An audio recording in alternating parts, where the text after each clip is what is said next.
rising sun, dreams unfold. Whistles the wind, stories untold. From Massachusetts, land of old, to Ohio's heart, where tales are bold. Family hugs, packed and gone, chasing horizons, chasing dawn. Winding roads we journey on, new beginnings, new songs spawn. From Mass to Ohio, hearts of fear break, breaking chains, our path is clear. From Mass to Oleon, dreams take flight into the darkness, embrace the night.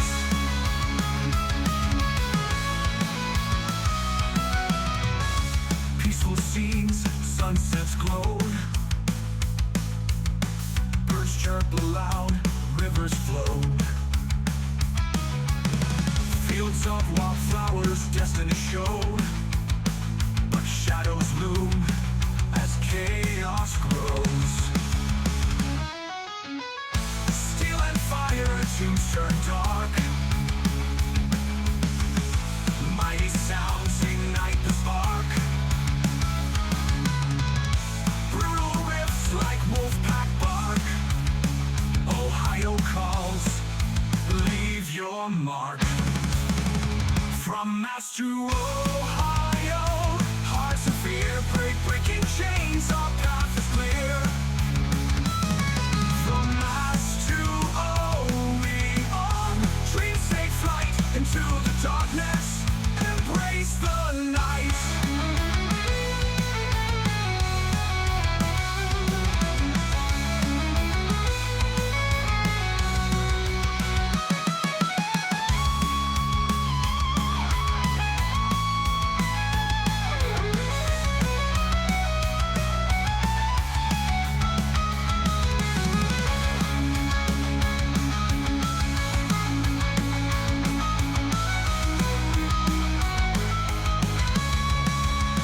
From Mass to Ohio, hearts of fear break, breaking chains, our path is clear.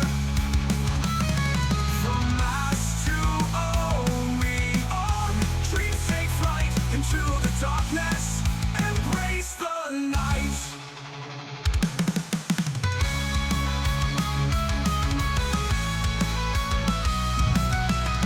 Oh boy, how's it going, Alex? How you doing, brother? You know, riding high on another week of life. You know, a day above the dirt is better than a day below the dirt, as I always say. No, we don't want to share that screen with him. There we go. Look at that. It's almost like we know what we're doing for once, Alex. One day at a time, brother. One day at a time. Can we go one step at a time, as it were? The Jordan Sparks song from like 2010. We do one muscle movement at a time. Yeah, I brought it back to a song from a pop song from when we were in middle high school era. I actually don't know what year that song came out, but I feel like I was in middle school or high school when it came out. It feels like an old song. Also, like a very condescending song. If you start running a marathon and you run Spotify on shuffle and you just like shuffle everything. Terrible life choice. Don't do it. I've done it twice. Don't do it. It's awful. I don't know why I didn't learn from the first time.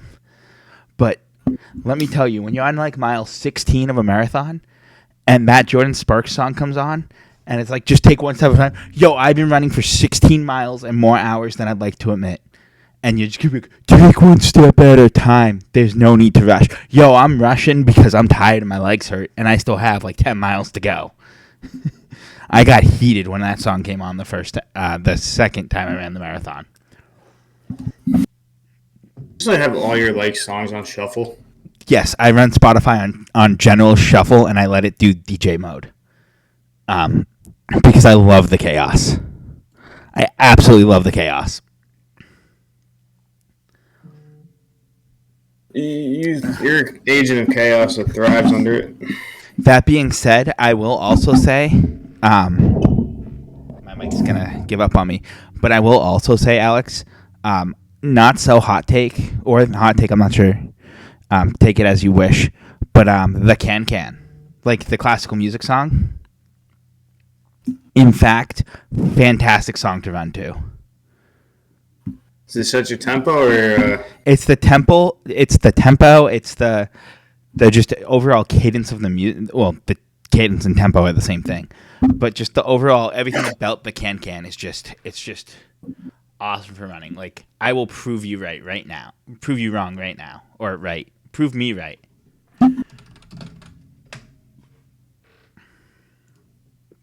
We'll only listen to a couple seconds here.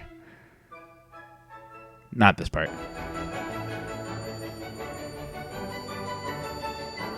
Let me tell you, when you're busting down the road and that comes on, it gets to the latter part where it goes da da da da da da da da da da da. If you're busting past people, you have your headphones in, but you have it on full blast because you're in pain, and so the other people around you are probably also hearing the music you're listening to, and they just see you bust past them while you're listening to the Can. That's got to be so demoralizing. Like. This dude's insane that just ran past me. He's listening to the Can. What if you're like high stepping like they used to do in the NFL when we were growing up? So that's, I will tell you, when you're going up hills, you kind of, the way you're taught to run up hills is get on the balls of your feet and kind of do a high step. So like going up a hill, I really do high step a little bit because you want to stay on the balls of your feet and light running up the hill. So. To some extent, I definitely was high stepping past people when I was passing people and not getting passed by people, which I got passed by significantly more people both times I run the marathon than I passed. That being said, I am going to do it again this year because the definition of insanity is doing the same thing over and over again and expecting a different result, and I expect a very different result. As in, I won't feel like death after I finish. But let me tell you, that banana and apple you get when you finish the marathon, it's the greatest banana and apple you're ever going to have in your life. There you go. Oh, and the Oreos. They gave me Oreo cookies, too. And Is it like the Costco pack of the single stuff? Double stuff, first of all, but yes. Kind of that. Okay. So that was where I was leading. It's like, if it's not double stuff, do not give it to me. But so here's the thing. I'm pretty sure if you handed me a board of cardboard, like this random election thing that I got in my mail, like if you handed me this and you said, like, here you go, here's your snack. Adam Schefter on there? No, it's Bernie Moreno because I live in Ohio. And it's one of the political ads. Quick glance, he looked like Adam Schefter, and I'm probably wrong. Quick glance. That's not terrible. I can see it a little bit. But like you could have handed me that board of cardboard and be like, here's your snack, and I'm like, hell yeah, let's go. Hell yeah, let's go. Like that's how hungry I am when I finish the marathon. That being said, I do plan on going to the Reds game this year after it. I've said that the last 2 years and then still not gone. But you finished the marathon when you cross home plate, so you just end up streaking on the field. No, I'm not gonna get arrested. Not this year. No, not next year. I forgot you're a civilized Ohioan. I'm an adult, or I like to think I'm an adult, Alex. But yeah, no, that was on my mind, and that's often been on my mind. And I think the other two things that are big on our mind, obviously, unfortunately for my New York Yankees, yes, I am a big-time Yankees fan despite growing up in Boston.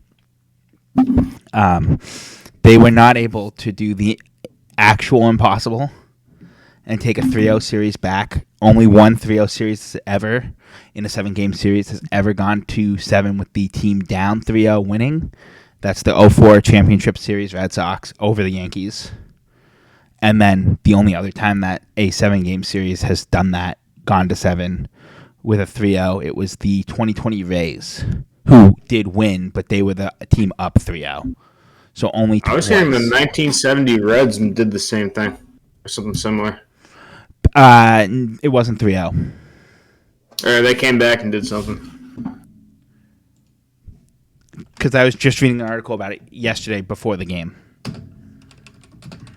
Then we confirmed this Google search. I'm actually going to go on about how there were 3 games in one played last night.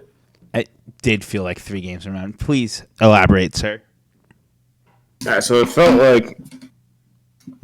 All right, so you have the Yankees onslaught. We went up 5-0. Right? Felt like that game was over pretty quick, which... I was on fucking cloud 9. Like, it made so much sense that they, you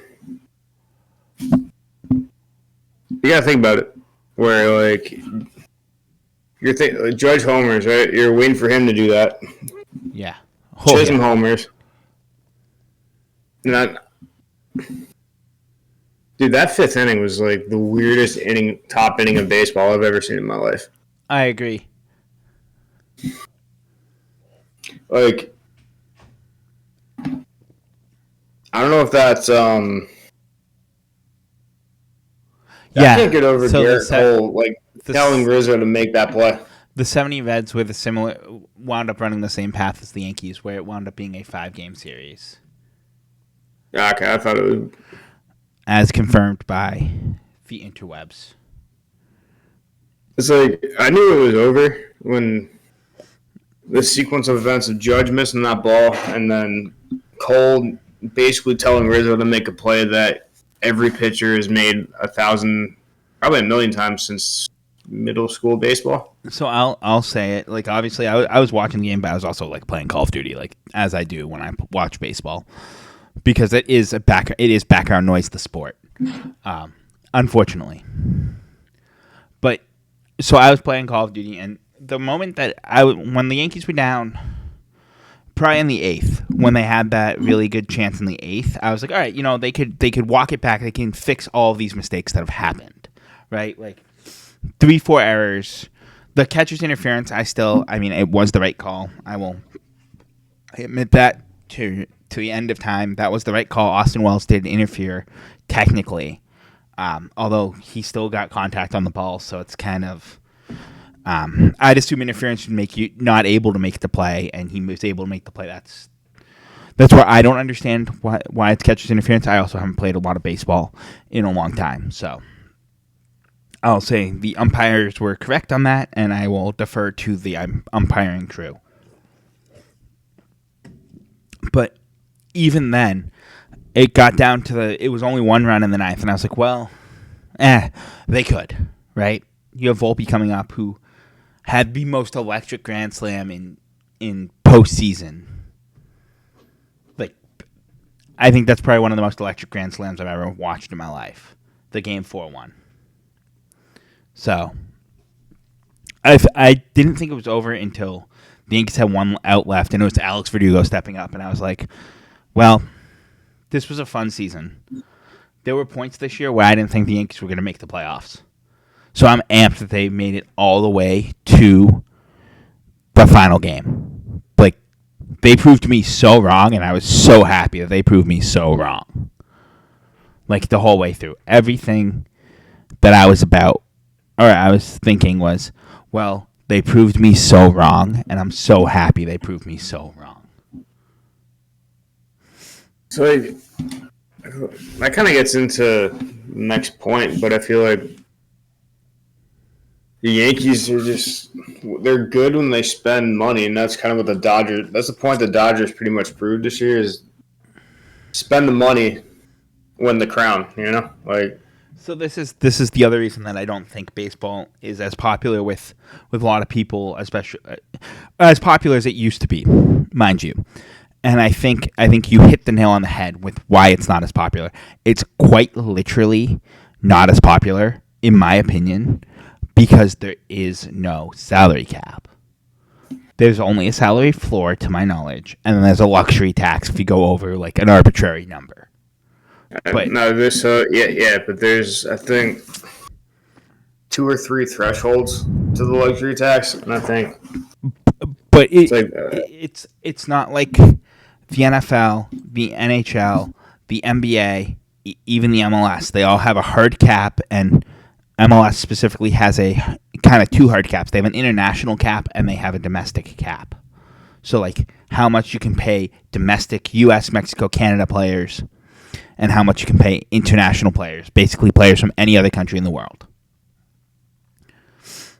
So they kind of operate like the CFL in that sense, where it's like you have to have local players on your club. And I like that. I'm actually very okay with that being a thing, because you're trying to grow a sport in your country, your region. I think it makes more sense to try to grow it in your country, your region, with your people. Like, I wouldn't want to have these sort of things to happen in other cases. You know, it's just it doesn't bode well for the sport's growth. And so I was just looking up they call it the competitive balance tax. All right, give me 2 seconds. Go ahead and explain it. I will not be here, though. I have to do a thing. Just go off and cook, bud. Yeah, so basically, the luxury tax is a set amount that the teams can really just... Well, if you exceed the certain amount, the league taxes teams, right? So, obviously, the Dodgers are up there with Shohei Ohtani's big deal. Yamamoto, you name the guy, contributing to the tax there. Whereas, oh, there he is. Nope. So basically, I was saying how the threshold per MLB is $237 million. Okay. And then when you exceed that threshold, the tax rate goes up. So it goes up to 20% on overages, 30%, then the 50%. Okay. And then that's kind of how you can basically navigate your way around it. That's where, like, all these big deals now are going to be deferred payments to kind of work around that. Mm-hmm. But it's going to be on the books anyway, so. But my point is, you don't have your hard and fast salary cap, though, by doing that. There's no ceiling, so it's like you can sign a guy to a $1 billion deal and it's going to go through. Yep, and you can just say, well, we'll pay you forever. Like, there's no rules around it. And I think that's my other problem with baseball. But, like, the NHL, you have a hard cap. The NFL, you have a hard cap. The NBA, you have a hard cap. Although you only have to pay 2 players in the NBA and you're going to win a championship. But you have a hard cap. You have to find 10 other guys after paying those 2 guys to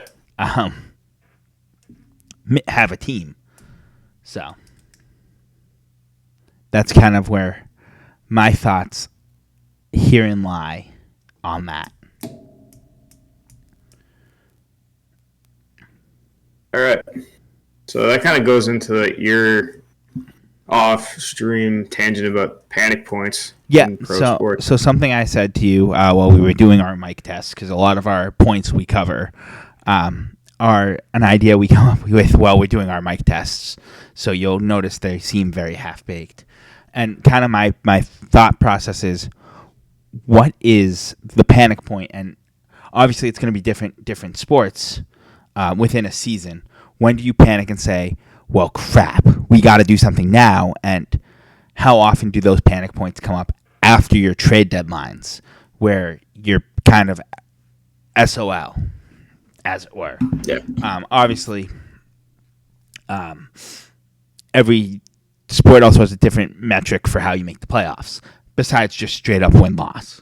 Hockey, for example, you get 2 points for a win, 1 point if you go into overtime and lose or lose in the shootout, and then 2 points if you win that. So your panic points can get stretched very late, because let's be real, if you start off on a 10-game winless streak, but you're going to overtime all 10 of those games, you have your 10 points. Whereas if you start your season 5-5, a perfect 500, but all 5 of those losses are in regulation, you still only have 10 points. So you're none the better despite the fact you're winning games.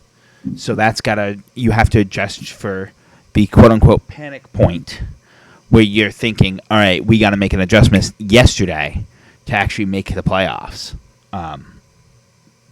when you do those sort of things.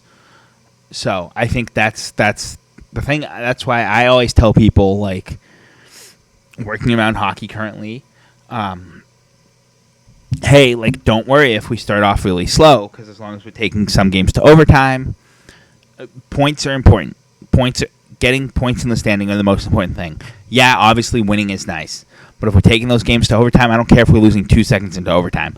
If we're taking those games to overtime, well, then we got a point. As soon as that fourth period starts, we have a point. That's going to be important come down the wire. We play 72 games in the minor leagues, so you have to be one of the top 4 to make the playoffs in any given division. So I kind of say my point where I tell people that I will start to panic is if we get around Christmas. We get around the Christmas holiday and we haven't won a game in regulation, I would be panicking. If we're not consistently getting games to overtime and that's where the lion's share of our losses are, I'd be panicking. Because at Christmas time, you still have 4 months of hockey left, but you may be in a position where you have to make a move now.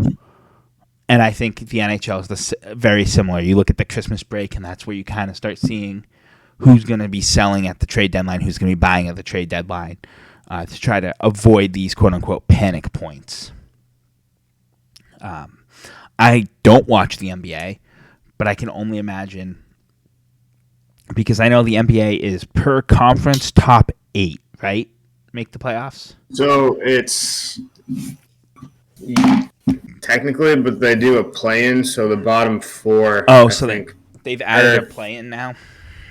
Yeah, so I think the top 10 figuratively go, but if you're team 9 or 10, you win that play-in, you're technically you take like 7 or 8, whoever exactly. you beat, basically. Well, I assume they do a reseeding. So, like, if 9 and 10 both win, 9 becomes 7 and 10 becomes 8. Yeah. But if 8 and 9, I'm sorry, if 7 and or the matchups, you only change the matchup. In theory, so you'll reseed the bottom 2 of the bottom 4, whatever the 2 winners, you'll reseed them. So if 7 and 8 win, obviously 7 and 8 stay 7 and 8. If 7 will play 10, so if 10 and 8 win, well, then it'll be 8 becomes 7, 10 becomes 8. Would be my assumption. So that panic point, I think you're looking straight win-loss. I say you aim for at least a 500 season to at least guarantee that play-in position, right? Like, does that make sense? If you're 500, you're probably playing in. Yeah, if you're 500 or even, like, maybe I'd draw the line at maybe 5 games under, maybe 6 if you're depending on how things play out.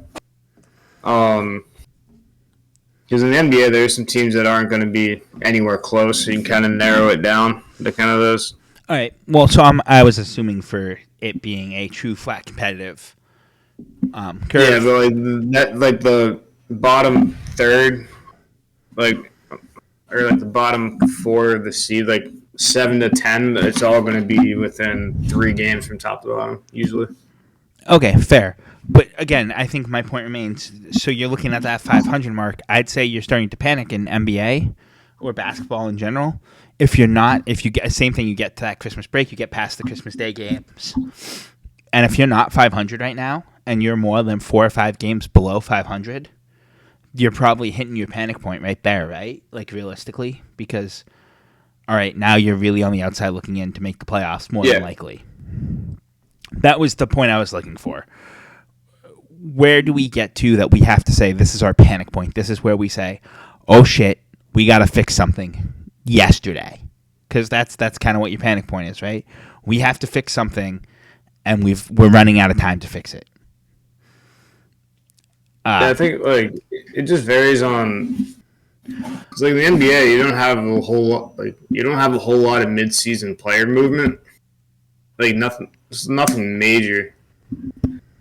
like they'll get one every so often, but it's not like the MLB where like I was they have gonna a say, whole I think MLB deadline day is probably the biggest deadline day across the board. NHL deadline day you'll see is pretty active, but NHL deadline day is also super weird because it's always a Monday. Like I swear to God, it's always a Monday. Is it a set day or is it just a day of the week? It's usually like it's the end of February, usually early March, but I swear every year it seems to be a Monday. Yeah, it's not like baseball where it's like a set day. Isn't where it's like baseball like trade deadline day is like the most active trade day. Yeah, so I think baseball also having so many games because obviously we talked about the two in the middle, and it's really awkward to say the 82 game, 72 game schedules are your middle distance for sports because obviously MLB has double the games. As that's why I think the panic point's later. So, but so it's funny because I think the panic point in baseball, and this is my favorite example, I think your panic points in baseball are almost always after the trade deadline. It's the middle of August to the end of September. That 6-week stretch from mid-August to the end of September where all the races get figured out, everything. If you're a team that didn't make a deadline move, you're either out of it or you're trying to find your way in. So that's exactly my point. Like on the trade deadline on the MLB, I think is the only one where it's really hard to determine if you really should be a seller or a buyer. Because unless you're way ahead, if you're like the New York Yankees most years, where like you're gonna be in the playoffs somewhere, you just need to shore up a few things, a few positions. Usually it's get a pitcher that's not broken. Because that seems to be the MLB's deadline's biggest thing. Is, in my opinion, it's always teams trading for guys that are just not broken, like physically broken. That's the MLB trade deadline. We had this really good first baseman, but bro, he decided that his elbow decided that's not it, Chief. I'm done. All right, well, shit. Now we either have to bring up a minor leaguer or trade for another guy that plays in the MLB and hope that we're not giving up too many minor leaguers and draft picks to bring him in to fill that void. Yeah, and then you kind of I think this year's postseason is kind of the prime example of like the teams that played better since that mid-August panic point. Made it in, and they made the runs. So like the Mets made the run. The Mets were fantastic. Can we go back and talk about the whole year for the Mets? How it was. I actually kind of sort of remember. I'm pretty sure it was like literally the second week of the season, and someone said, "Well, it was a great season for the Mets. We'll get ready for Giants football." I believe was the tweet that I saw. And it's funny because like. Haha, funny joke, right? Second week of the season and the Mets are out of the playoffs. They were just so bad that I think that was a genuinely believable stance for a lot of people. Was the Mets are so bad that we're just gonna phone it in and get ready for the next sport, which happens to be the New York Giants. They happen to be next in line for Giants, Jets. Football's next in line for what people are going to be watching. And I think that kind of... But the Grimace Mets were fantastic. Everything about the whole Grimace theming was great. Should Grimace have a permanent roster spot? So the Mets are the only team with a 27-man roster? So I will say this. You can accept it or deny it. The Grimace Mets are the best example that the MLB is scripted. I can't wait to see the rabbit hole that other people like look into this. So here's my thought. Let's talk about the Mets City Connect jersey for a second. This is where this whole thing stems from. I thought of this the other night. I have no backing for it at all, but this is where I thought of it the other night, and I think it makes perfect sense. Who is the most irrelevant baseball team in most years? Like, and I'm not shitting on the Mets, but like, they are little brother in New York City to the Yankees. That's just a fact.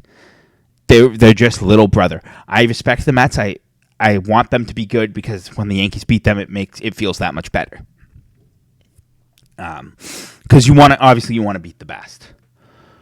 But so that the Mets obviously it was either over the winter or the very beginning of the MLB season, they were slated to get their City Connect jerseys. The City Connect jerseys were gray and kind of boring, kind of like most of the Mets season had been, and just had a hint of purple. A very similar purple to Grimace's purple, mind you. So they happen to turn it around when Grimace comes to town, and they do the Ronald McDonald House thing. Did the Rizzler kill the Grimace Mets season though?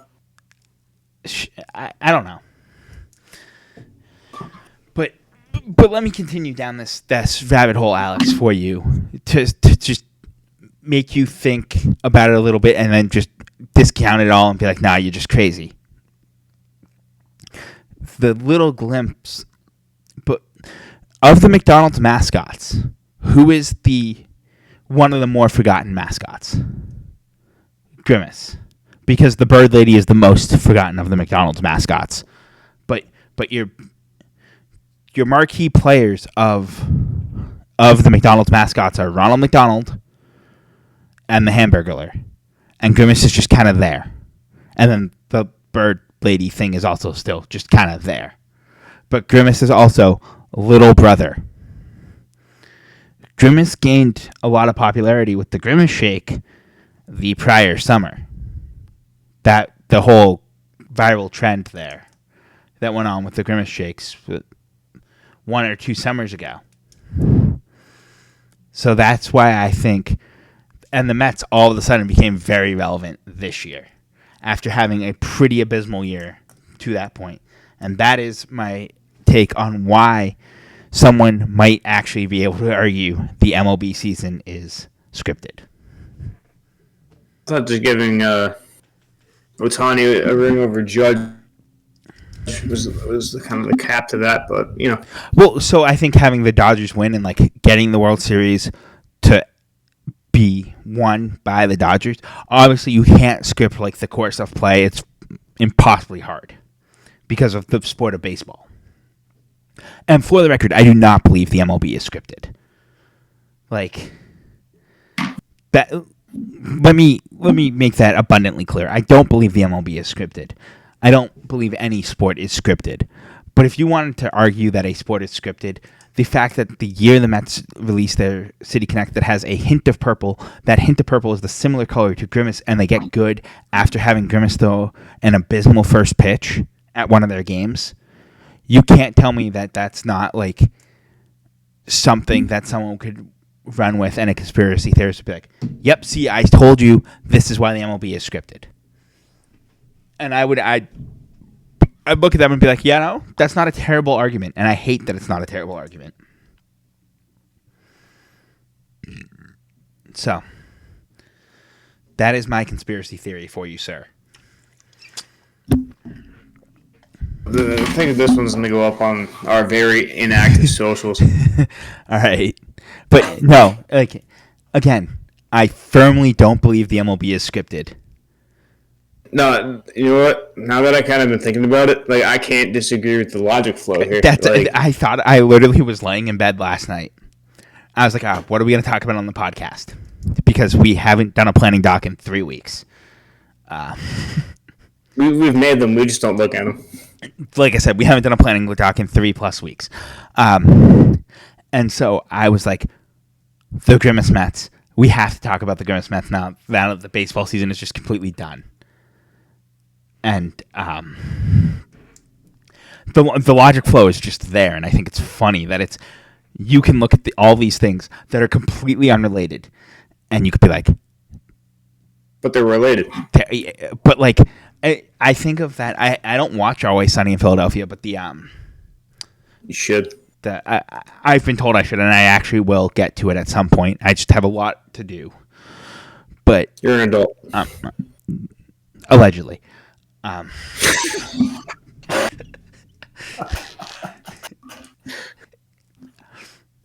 But my point remains, Alex. My point remains that I think of that. I believe the character's name is Charlie, where he has the board with all the red strings going everywhere. Yeah, the number of times I've referenced that meme in my daily life is just unhealthy. I agree. That meme it lives rent free in my head.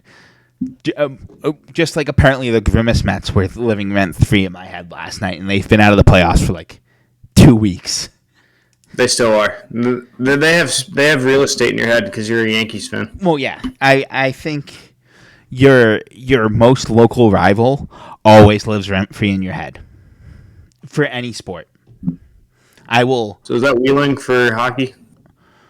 Toledo for us here in Cincinnati.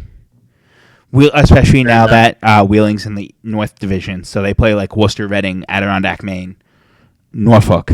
Actually, I just literally named, and Trois-Rivières. I literally just named their whole division.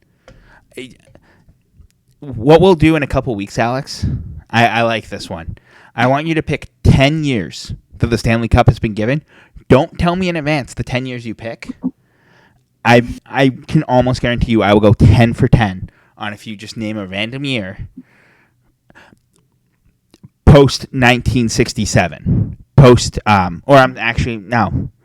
Scratch that. All time. Don't be a fool. Post 1926, when the NHL is formed, and I don't have to deal with like the Montreal Maroons and the old Ottawa Senators and the Toronto St. Patricks and the Hamilton Tigers and the Vancouver Millionaires. All teams, by the way, that have won the Stanley Cup.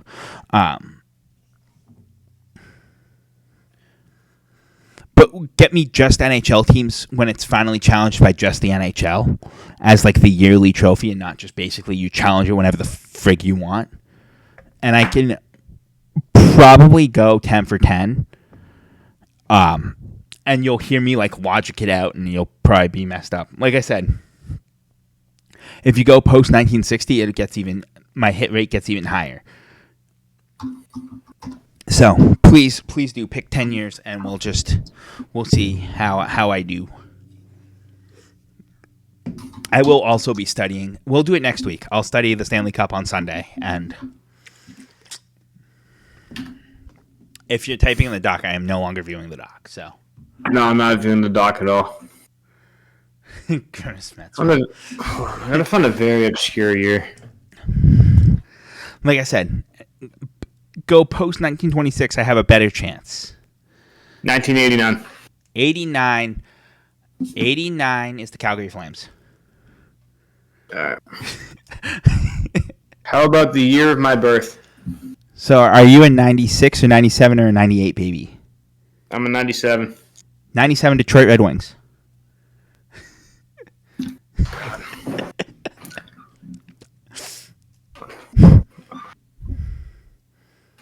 What you said? Anything sub 1960? Yeah, post 1960, I can usually knock it out because the teams have now entered being only the NHL teams.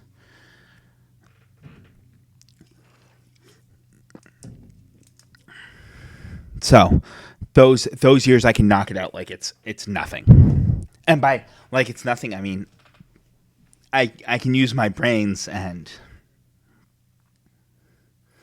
2005. 2005. So the lockout is during 06, which means 2005 is the Tampa Bay Lightning. I'm sorry, no, 2004 is Tampa Bay Lightning because 2005 is the lockout. I can't be slick here. Do you like how originally I said it's Tampa Bay because it has to be the year before the lockout, and then I said, oh wait, no, the lockout was that year. So, how about this is the last one, and then we can pivot to other activities. Okay. 1963. 63, the Montreal Canadiens.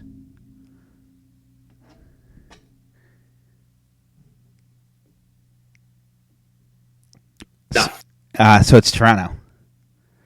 Yeah. I knew it was either Toronto or Montreal because 67 obviously is the last time the Leafs win the Cup. 93 is the last time the Canadians win the Cup.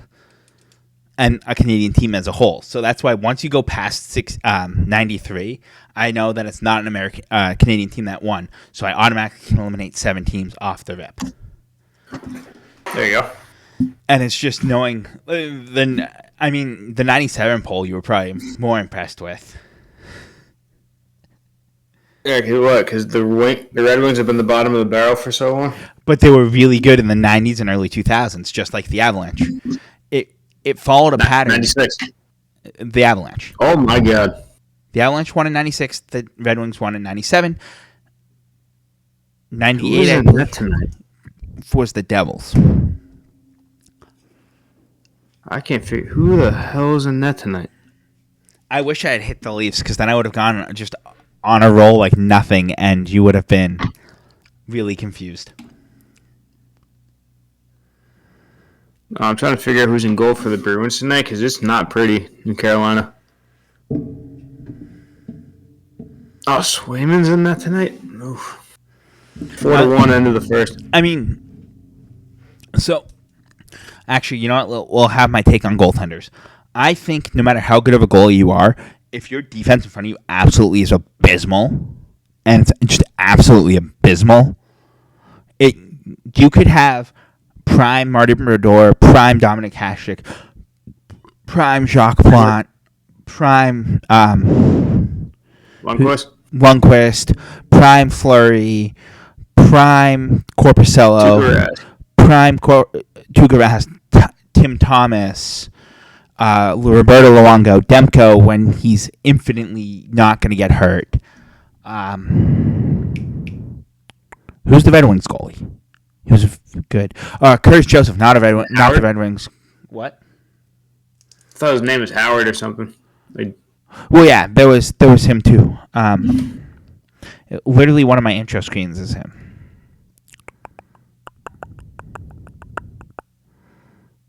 Goalie.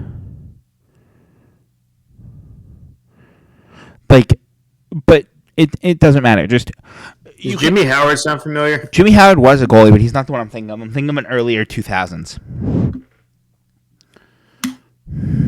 He was drafted in 03. I'll play NHL 06 tonight, and I'll be like, oh shit, this is who I'm thinking of. Chris Draper. No, not Chris Draper.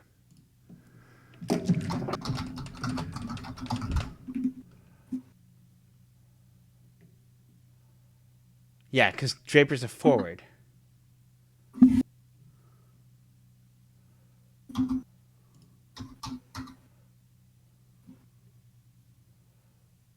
want the 98 wings. Chris Osgood. That's who I'm thinking of. Chris Osgood.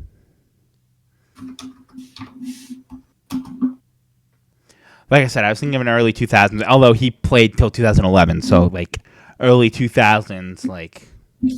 Yeah. So I think we're gonna transition into grids here now, Alex. Now, aren't we, bud? Yep. All right, we're gonna tackle 4 grids tonight.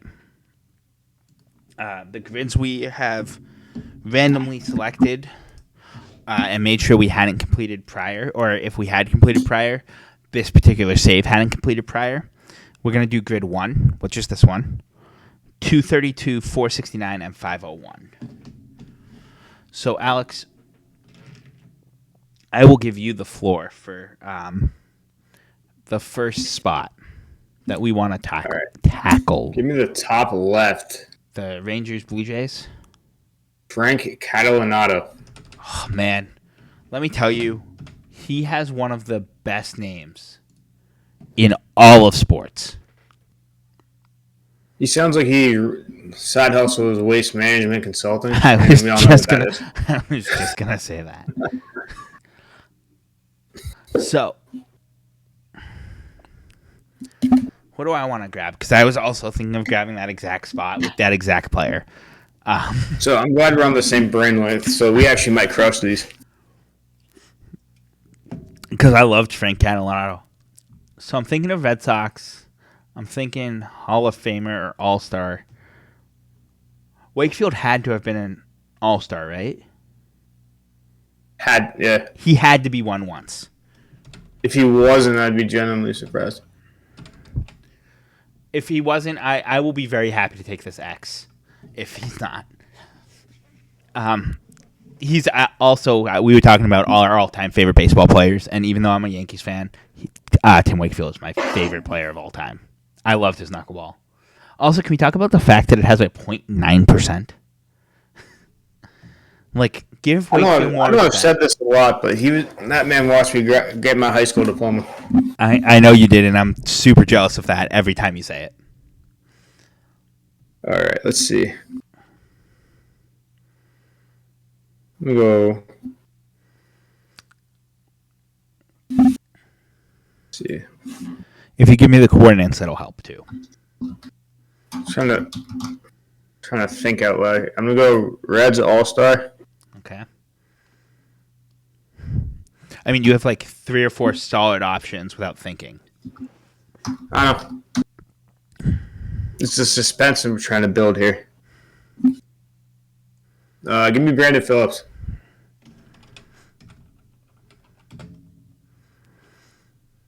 I did not know he had played for the Reds. I also was thinking of Brett Phillips.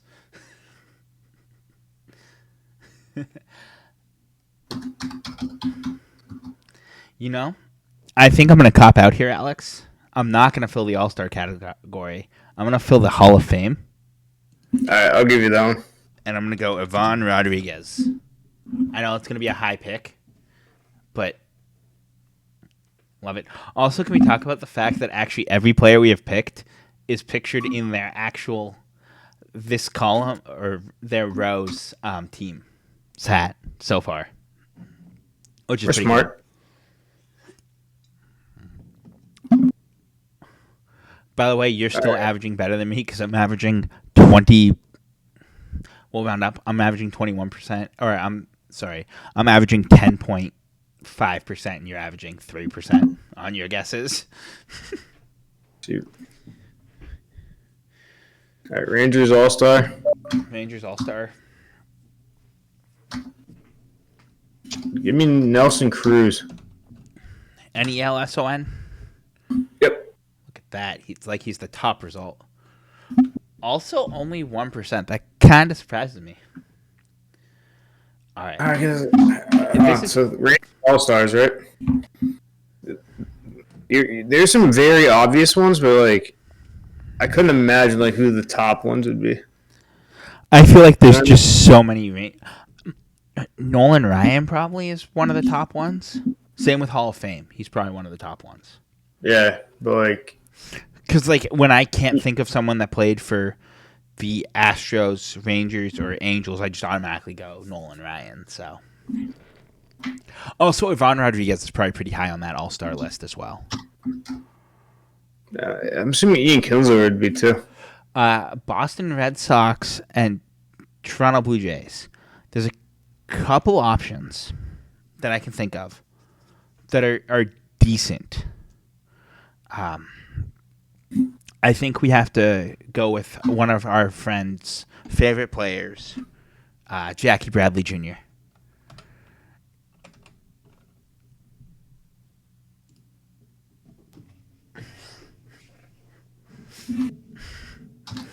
That one's for you, buddy. That one's for you, Noah. We all know he's your favorite player, so we'll use him. All right. I'm gonna finish the row with the Sox Hall column. of Fame. My fault. Now, oh, Reds and Blue Jays. I'm gonna cop out, but first name that came to mind was Scott Rowland. I will say I always think of him as a Cardinal, despite the fact apparently he played for the Phillies too. So apparently he's a lot more of a journeyman than I thought he was. Yeah. Reds Hall of Famer.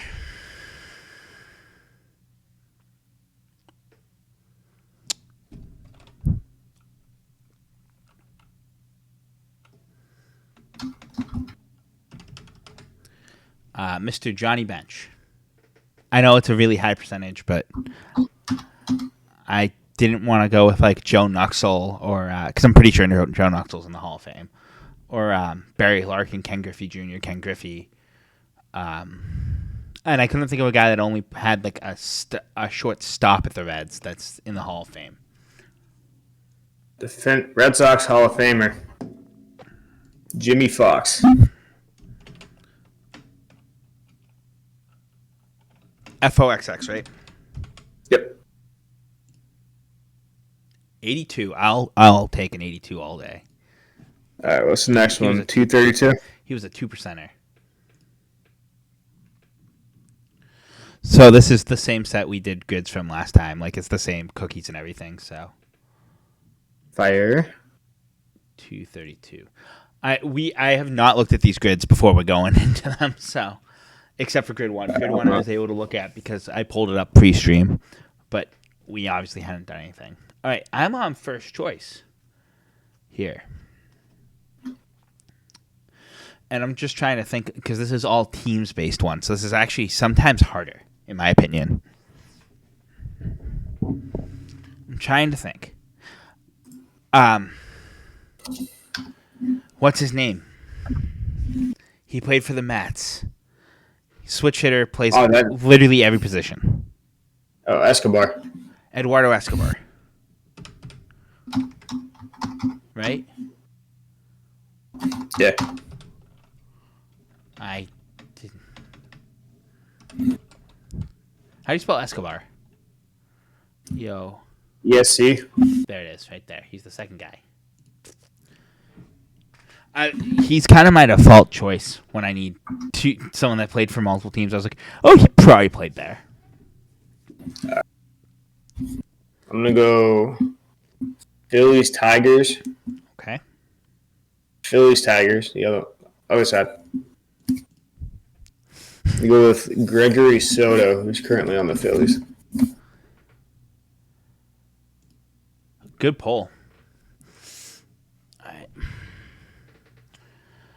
Beltran never played for the Twins, I don't think. No, he Didn't play wouldn't for the fit on any of these. Brewers didn't play for the Phillies. Kurt Schilling never played for the Phillies. Because he would have been a good Diamondbacks. Because I know he was on the Diamondbacks when they played the Yankees in the World Series. Twins, Tigers. We have... Nope.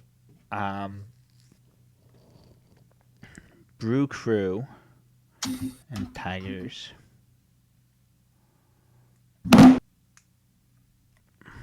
If you have a name, just throw them out because I'm blanking here. I'm trying to think too, honestly. I mean, I have two, but they're like total cop outs. That's fine. I think we take cop outs because I think getting right guesses is worth more right now. All right, Brewers, Tigers. Prince Fielder.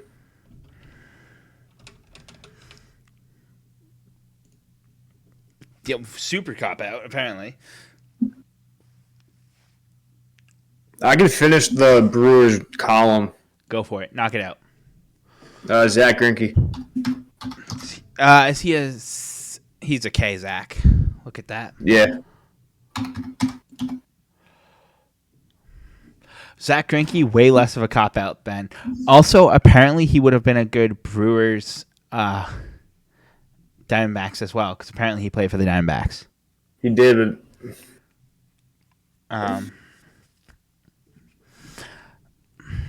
If the Giants were in the place of the Twins, I would put Randy Johnson. You know who else could have put for Phillies, Tigers? Who? Nick Castellanos. Didn't he also play for the Royals? No. He was a Red. I know he was a Red. I thought he was a Royal too.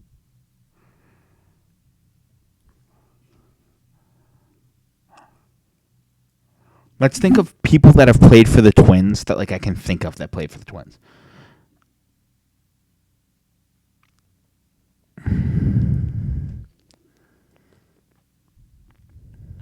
Wait. Twins, Tigers. By the way, you Willie can, Castro. who? Willie Castro is Willi.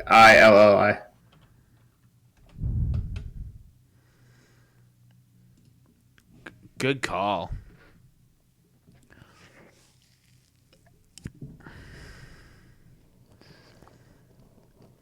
Diamondbacks and Twins. I feel like there's probably going to be like a glaringly obvious guy that I can't think of.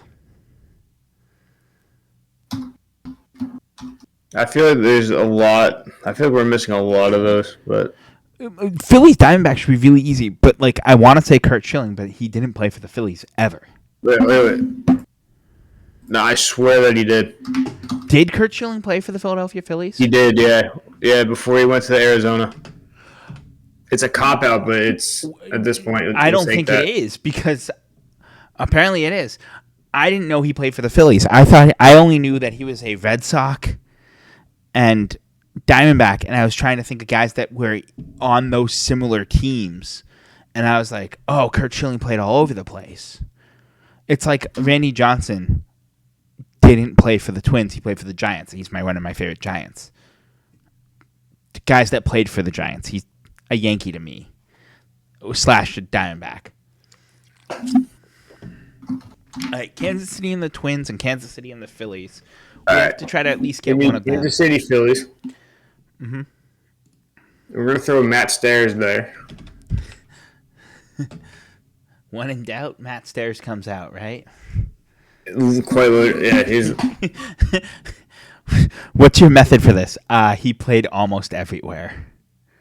Yeah, that's kind of. You have to think journeymen are like very niche players. All right, so we just need to think about all-time Twins. Like, who was a Twin that went somewhere else? Justin Morneau, but he didn't go anywhere there. He went to the Rockies, though, right? Yeah. Like, I want to go grab my baseball cards and like start leafing through and see if I can find a guy. But like, because the Royals are. Brett Saberhagen never played for the Twins. I know he was a Red Sox. I know he was a Royal. I know that he's a pretty obscure name. But he has a cool name because that's Saberhagen.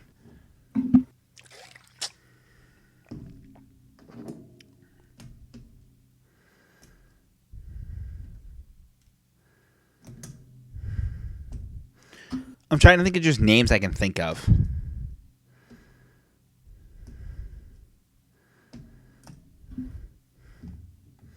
Like, to be completely honest, Alex. Yeah. To be completely honest.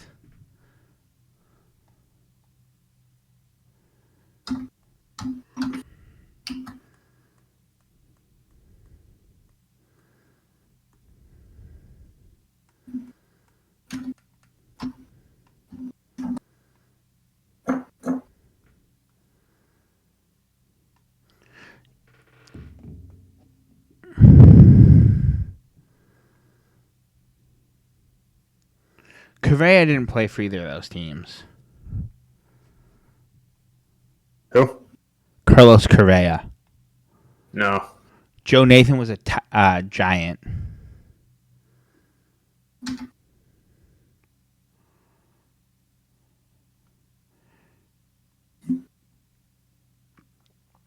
Chili Davis was a journeyman. Did he?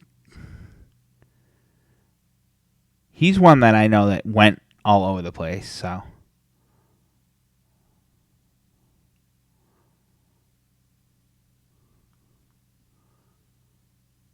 We already used Zach Greinke. I feel like we're very much like overthinking this at the same time.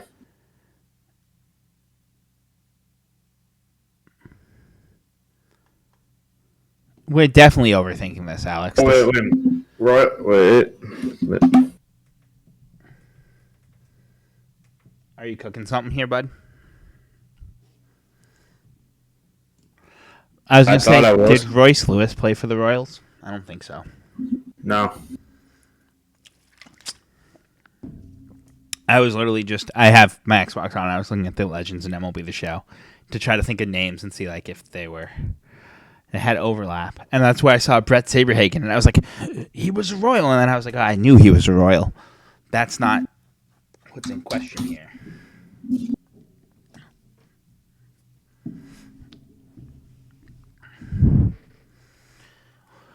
I'm going to feel really dumb if we look up Brett Saberhagen and he's like, oh, yeah, he played for one of these two teams. Well, actually, he needs to have played for the Twins. The problem is, like, the Diamondbacks are only a 98 to present team. So, like... I feel like Nate... Hold on. Carlos Santana can go in the Twins Royals. Really? I forgot I did not know he was a Twin. Apparently most people didn't know he was a Twin.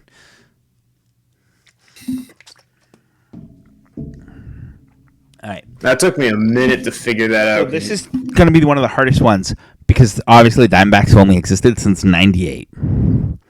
So we have a lot smaller of a window of time. Eduardo Escobar would be a great answer, but we already used him. All right. Think of, did Joe Nathan play for the Diamondbacks? No. I know he played for the Giants. I know he played for the Twins. Those are the only two teams I know he played for. Where else did he play? Because I feel like he had to have played other places. Like, he was with the Giants. He was with the Rangers. Oh, Rangers. Okay. He played for the Tigers. He played for the... So we could have used him where Willie Castro is. I don't know. I think we just have to send a name at this point. Who's someone that was kind of a journeyman that just has a chance to have played in both those places?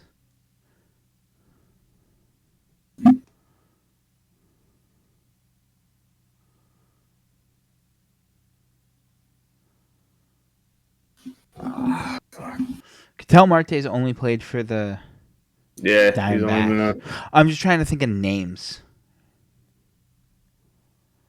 We have Ketel. We have...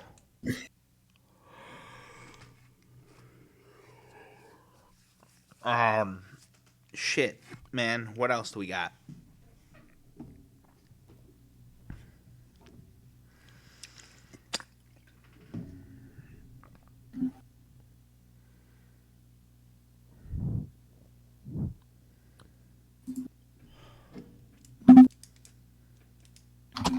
Walker Buehler's played all over the place. Nope. He's been a Dodger. It feels like he's played all over the place. Well, I mean, he has in fact played all over the place, just only for one team.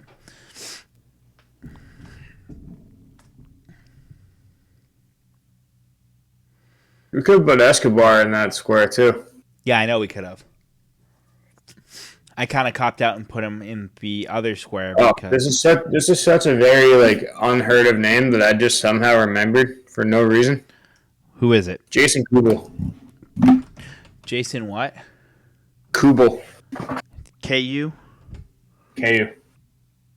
Is he the guy from Grafton? He probably is. So I have this is I really think that is the guy I'm thinking of. So when I worked at the Children's Museum at home, I have a coworker whose neighbor played in the MLB, which by the way is a fantastic random fact. But he had played for literally every MLB team at least one game, and he was a relief pitcher. And I remember just reading about him. He's in the Hall of Fame because he's been the most traded player or something stupid. Like his stat line, his trades are in the Hall of Fame, not him as a player, because journeymen don't get in the Hall of Fame. All right. 469. 469. Okay, this is stat based. And then we have the Orioles. All right. Under 3 ERA season with and played for the Orioles. He had to have, right? It helps when you spell his name right. He had to have an under 3 ERA season with the Orioles, right? Throw it out there, bud. Yes, sir. All right. That's my Yankees fan bias right there. I'm not going to lie. All right. I'll take. This is really a pitcher. This is pitchers for the most part.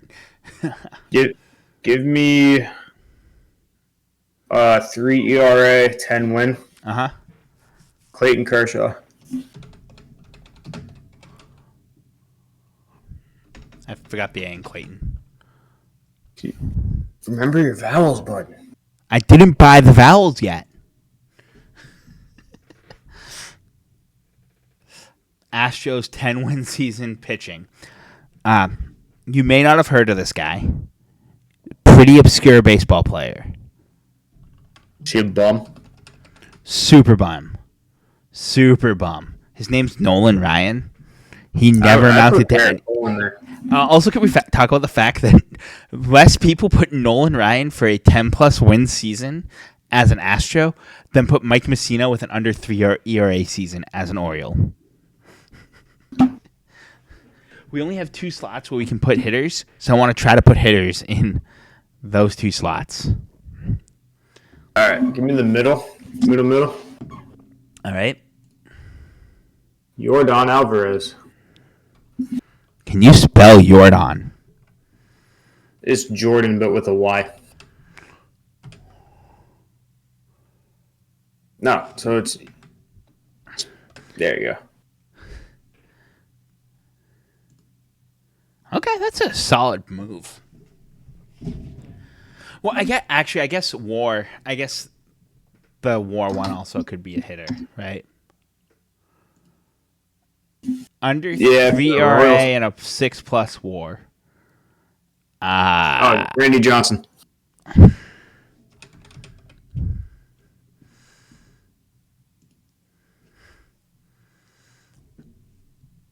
Okay. I like how my 2 picks have been like pretty high, but like they're 15%, so it's not super high. All right. 10+ win season pitcher for the Royals. You can throw Brett Saberhagen. You can throw Saberhagen in there if you want. I want to put. You know what? His name has come up so much. Does he only have 1 T in his name? Yeah. It's very awkward that I know that.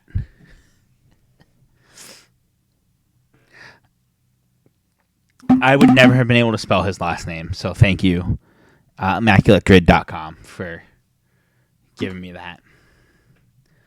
6 WAR season for the Royals, or played for Baltimore and another team?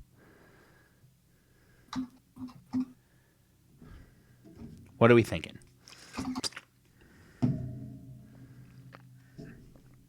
Finding my pen is what I'm thinking.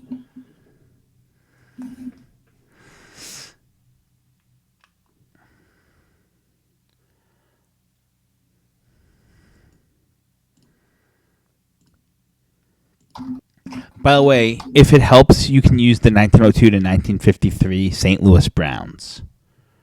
Oh, that narrows it down significantly. But it's fine, which would be hard because the Royals don't come into existence until 1969, and the Houston Colt 45 don't come into existence until 1962. So,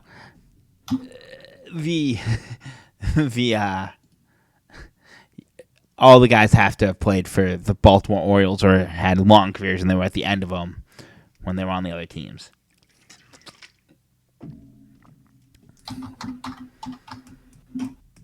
Six WAR season for the Royals. It's probably 1 million guys that have that, right? I'd be surprised out. Not 1 million, but like there's probably a lot of guys that it's like pretty obvious that we're just passing them over because it's too obvious.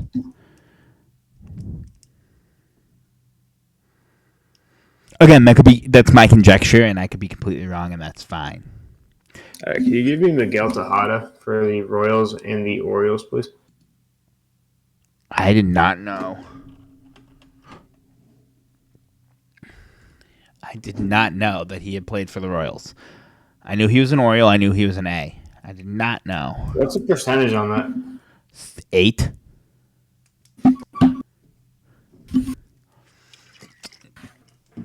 I feel like sometime reaching for deep cuts, you reach too deep, and everyone else also dug that deep already.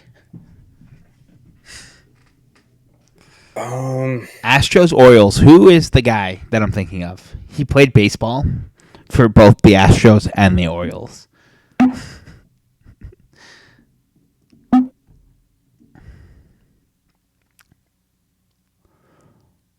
You know, he had a face and a name. He's that guy. I want to say Jeff Kemp, but I'm pretty sure he didn't play anywhere but the Astros. He played for the Giants, if anywhere. You're right, he did play for the Giants. I'm trying to think of, like, that era of Astros, though. Like, your Lance Berkmans, your Brad Osmuses. Which, by the way, Brad Osmus, also a fantastic name.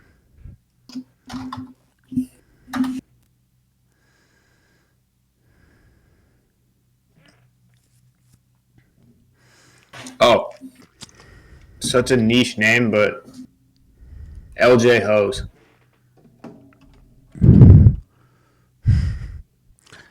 This is for Astros and Orioles, right? Yeah. Okay. I was gonna say I didn't know he was a Royal with a 6+ WAR. I got a cop out there, but it's a very obvious cop out. Is it Salvador Perez? No, it's George Brett. Salvador didn't even have one. Were you looking up Salvador to see if he did? Yeah. I'll take a cop out. We got a 116, which like more than half of it was cop out Brett. All right, last but not least, grid 501. 501. You can just type into the URL too. Save you the minute. Nope, we're doing it this way. All right. Under 3, so the grid is we have a whole line of Yankees. Love that. We have. Do you want to call dibs on that one? I'm gonna try to knock out all the Yankees ones. It's gonna be kind of hard because ironically, Dodgers and Angels. It's kind of hard for me to know guys that played there and the Yankees. This corner right here is. I have a bobblehead of him. I got it at the Mets game.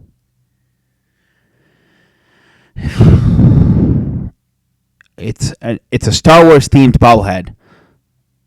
It's what's his name? I can see it. It's at my mom's house.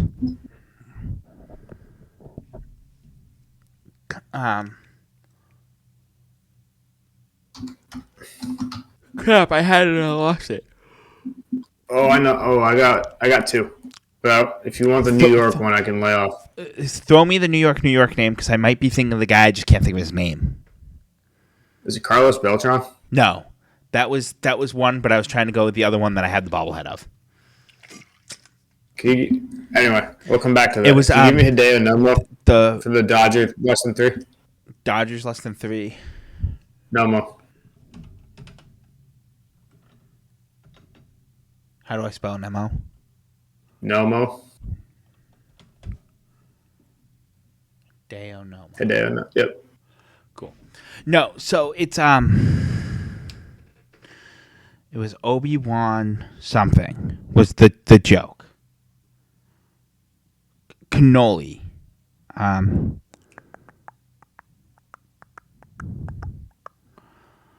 We'll come back to it. I'll think of it. Met with. Did Carlos Beltran play for the Blue Jays? No. I felt like he did. Who played for the Mets and the Blue Jays? Was it Robinson Cano? Robinson Cano. That's literally who I was thinking of. That's the one I was going to use for this. But Cano played for the Blue Jays too, didn't he? No. Why do I think they played for them?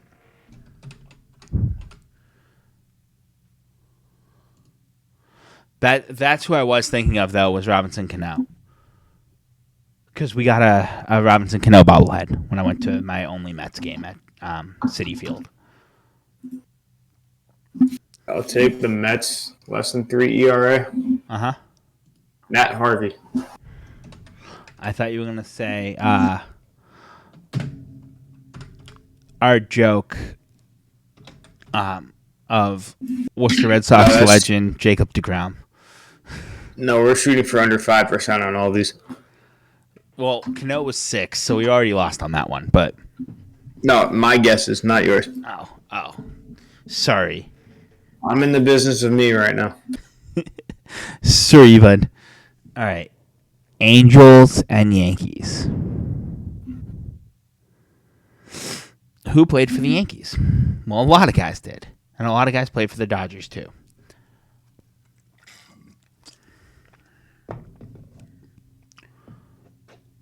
Mark Teixeira played for the Rangers. I don't think he played for either of those two teams. He went to the Angels before he signed with the Yankees. I thought he came right from the Rangers. No, he did not. Did not know that. I usually think of 8% is not bad though. I think we go for under 10% totals and we're happy. I think that's if we score under a 90, we win. This shouldn't be a hard one. Who played for one of the big money teams and then played for the other really big money team? That's Josh Tolley, Mets, Blue Jays. Josh Tolley. Yep. THOLE. Yep. Okay. Bro, you're afraid to let me cook in this kitchen. No, I was making sure I'm spelling names correctly. To finish out your column, I'm between two names. One of them. Throw me the names. Let's see if we can think of. One Actually, of them played for both of these teams. I'm trying to think of guys that played for the Brooklyn Dodgers, because that would be better. If we could get a Brooklyn Dodger, that would be. Who was the dude? Actually, fuck! I literally just thought of someone that had played. Blue Jays Dodgers. Are you thinking Russell Martin? For Blue Jays Dodgers? Yeah. No, I'm still thinking about the Yankees. He also played for the Yankees, so. Did you say batteries? No?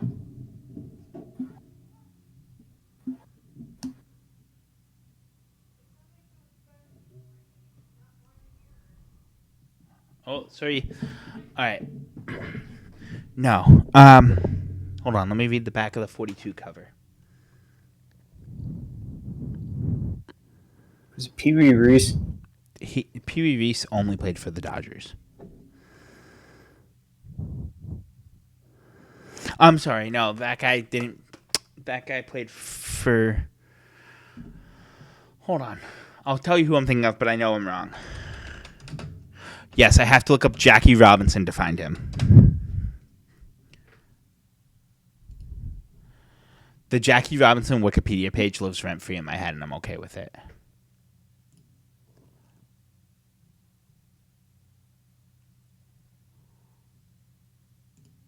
Ben Chapman. I knew he had been a Yankee. Oh my God, he was a Dodger. We're fucking sending it.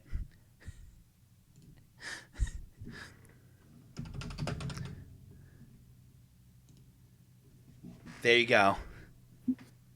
I knew he'd been a Yankee, and I thought he was a Dodger too, but I wasn't 100%. What's the percentage on that? 0.05. I think getting guys that played for the Brooklyn Dodgers will automatically be lower.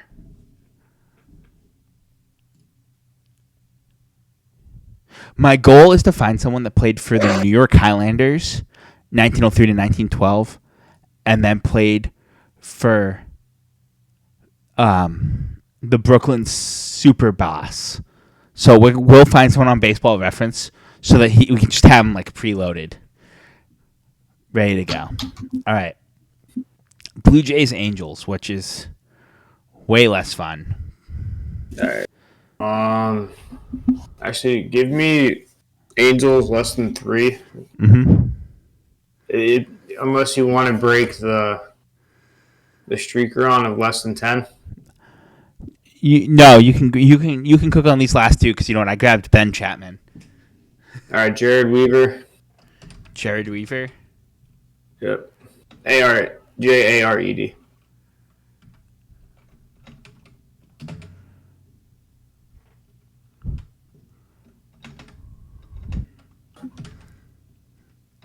It helps if I can spell. Is he double R? No. You said Jared Weaver. He's not coming up, sir. Is he Gerard? Jered. He spelled it weird. Well, that's why I can't find him. Ooh. It breaks our less than 10s. But I think we're doing okay because of the Ben Chapman poll. I was really proud of this one. I knew he had been a Yankee. Oh, I got the middle. You got middle. Yeah. Lay it on me, buddy. It's got to be someone. We need a deep cut here, bad. I wish Carlos Delgado was eligible for this one because I just like his name. Hold on, let me just send this in the grid real quick. Oh yeah, I forgot you're playing the grid too, so you're kind of getting a test. We're playing a bonus grid because I absolutely slaughtered that Ben Chapman. Then I gotta go eat at some point, so We'll play one more. It's only 8:35. we're at 5:01, right? Yeah, we're on 5:01. I figure we'll just play today's grid. But I will be looking at. I'll look at bench, but we still need our middle here. Angels, Blue Jays, and while you're doing that, by the way, Ben Chapman is actually fantastic. You have to throw Vernon Wells in there. First name that came up was Vernon Wells.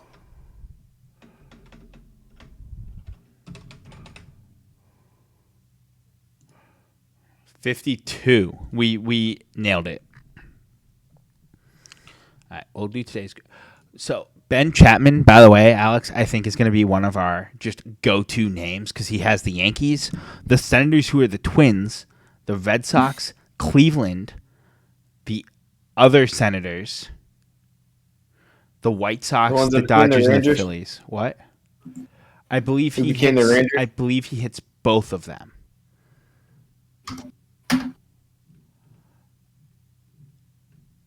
I believe he hits both Washington Senators.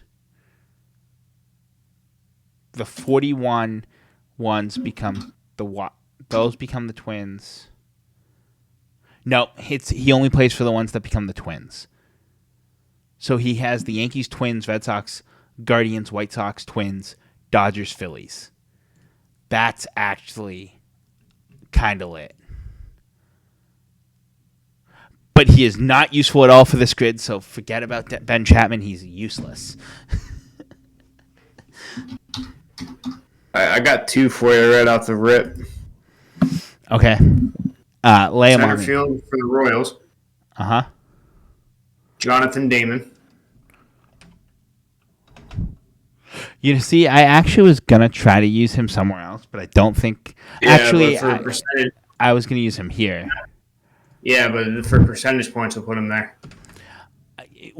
I think he's going to be a really high percentage here. He's up. You'll be surprised. 5. What? I wonder what he is in that one. What's your other one off the rip? Actually, I got that whole column on the rip. All right. Give me the Orioles one. Colby Rasmus. Can you just spell his last name? Colby, you said? First name. First name. All right, cool. 6 plus And 4. Cody Bellinger.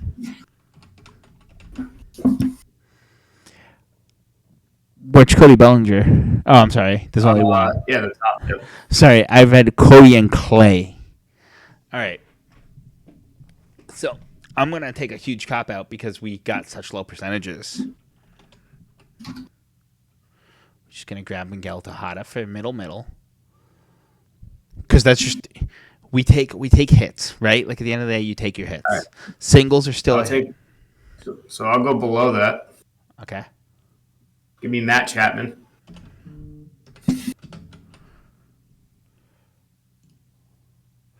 You see, the problem with putting Damon in that spot, the center field spot, is we now have to find another dude that played for both the Royals and the A's. Oh, Ben Zobrist. Who? Ben Zobrist. Okay. All right, now we just need the Cincinnati Reds. Now I had a 2%er when I played today's grid already, so I had a 2%er in the middle. Who'd you put in the middle? Cole Irvin. He got traded from the A's to the Orioles. True, he did. Good one. Also streams on Twitch. Fun fact. And if you want to keep cooking, Go ahead. You played today's grid already, so you can cook. I'll give you the last two. All right. So what one are you gonna knock out so that I know what I'm thinking? Reds Royals. Reds Royals. Okay. Johnny Cueto. Cuto, right? Yep. Okay. So here's the problem, Alex. I don't really watch baseball, like at all. And I feel like there's probably a very obvious guy that went Reds, Orioles, and I just won't think of him. Because you're not going to get like a Brooks Robinson or... Because Cal Ripken only played for the Orioles. 6+ WAR season for the Reds. That's... I'm trying to think of dudes that just... I took cop-outs on two of these. On those two specific ones. You took cop-outs? Mm-hmm. What was your 6+ WAR for the Reds that you considered a cop-out? Pete Rose?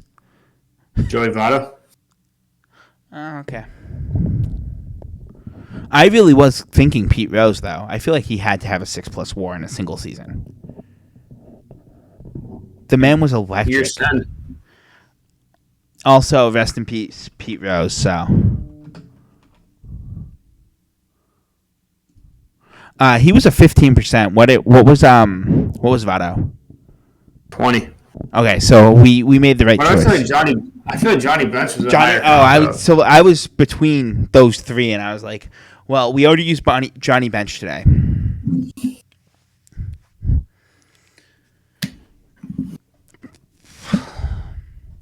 Who was your Red and Oriole? Like, because I just can't think of a dude that played both those places. I threw Frank Robinson in there. Frank Robinson, really? Didn't know that he played for both those teams. I think I'm going to take your same cop out.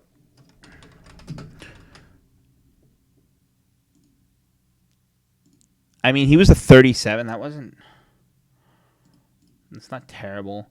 We got a 112. I'm a little disappointed in that.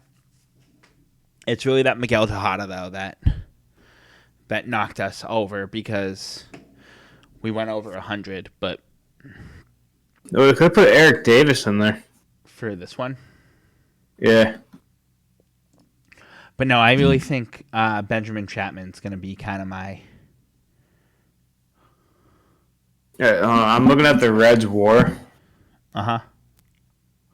Can you see the Bronson top and Roy, people? like, yeah, if you click on the square, it'll give you a whole list. Well, I'm getting the Pete Rose thing. Just it's giving me Pete Rose. Now do you have the grid? Yeah, so you gotta click on the summary and then it'll show you. Oh. So there have been 51 people that have been put in at this spot. This is the most popular grid.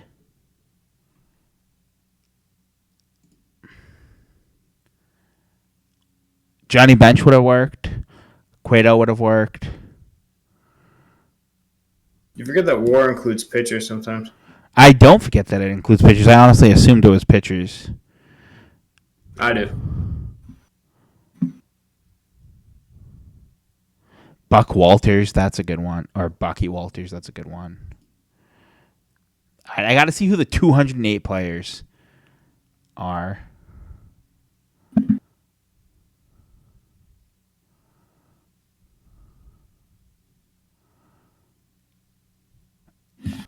You see, this is the sort of name I would have pulled out my ass. Harvey Haddix. But just because it's like a obscure ass name. I knew Jerry Hairston Jr. played all over the place. I just didn't know Jerry Hairston did too.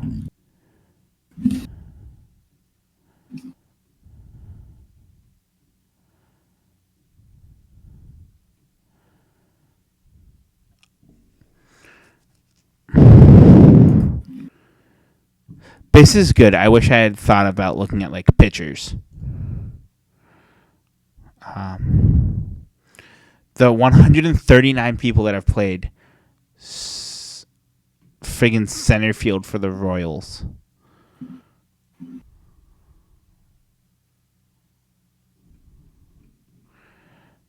You see, I can't believe you couldn't get Dwight Taylor or Lane Adams. Play 6 games. I think that is where we will have to leave it for this evening, though, sir. Yeah. That's all. I just want to thank you guys for coming out, joining us for whatever amount of time you did. Like I said, we'll have 2 more. We'll be at 7 p.m. both weeks for the next 2 weeks on Thursdays. Who knows what we'll talk about next week? Because you know what? We don't. Have a good one. See ya.